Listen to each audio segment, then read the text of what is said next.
Hello everyone, welcome back to our channel. In today's video, I'm gonna show you how to underline in WhatsApp. It's a very simple and easy process and I'm gonna guide you through how to do it. Let's get started. First of all, on your phone, launch the WhatsApp app. Once you're in WhatsApp, make sure that you are logged in with your account. Now head over to any chats. On the text box, you can type in any text where you want to underline. If you select all the text you have written and tap on this three dot icon over here, you can edit the text with different options like bolded, italic, strike through, monospace, but you won't be able to find the underline option. So in order to underline the text in WhatsApp, you can select all the messages which you want to underline, then copy it and head over to your preferred web browser. Once you're in the browser, tap on the search bar and search for underlined text. In the search results, you can see yourtext.com website, so tap on it. Now scroll down and here you can see your text option.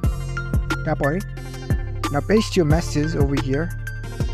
And below that you can see different underlining options, whether you want just an underline, double underline, low line. So according to your preference, choose the underline option that you want. And right beside that you can see the copy option. Tap on it. Now it will be copied.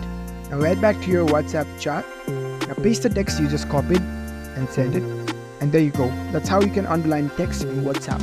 If you found this video helpful, don't forget to give this video a thumbs up and subscribe to our channel for more tech tips. Thank you for watching.